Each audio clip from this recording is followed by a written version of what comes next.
Have you ever wanted to build something in Rust, but the moment you look at the code you were absolutely terrified? In this video, I'm building a Spyware program that tracks exactly where and how much time I spent on my computer. As an absolute Rust beginner. Honestly, I wanted to learn Rust for ages, but I kept passing all my time playing video games.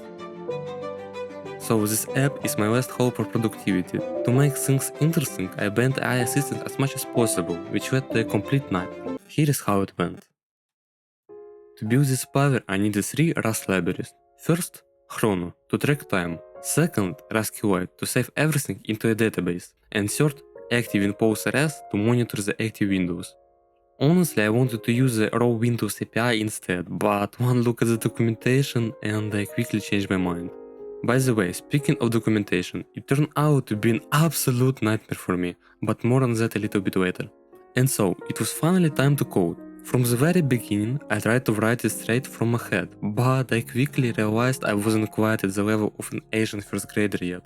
So I had to use traditional methods, like a good old piece of paper and a pen, where I mapped out the logic of my program.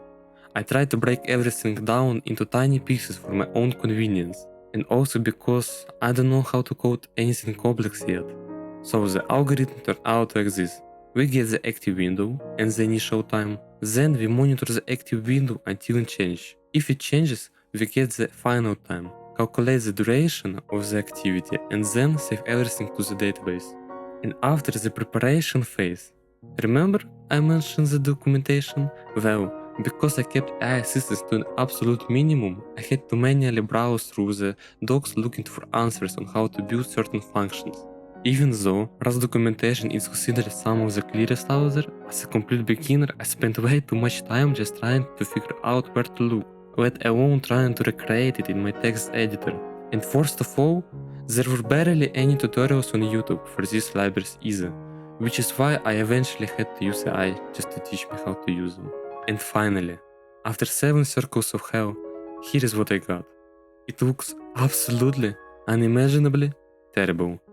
Since I am a beginner, I probably use the worst way to code this. If you know Rust, please look at my code. I upload it to GitHub. The link is in the description and tell me in the comments how badly did I mess up. What should I change first? I really want to know your advice. Also, let me know what feature should I add next. Maybe a screamer that pops up when I open a game? Write your ideas below. And now, let's actually check how all of this works.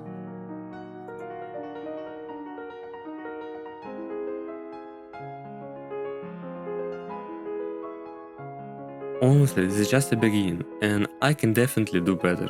So make sure to subscribe to the channel to see how much I improve in the next videos. Also, you can join my Discord server, it's just starting out, and if you join today, you will get a special Pioneer role. Good luck, and see you next time.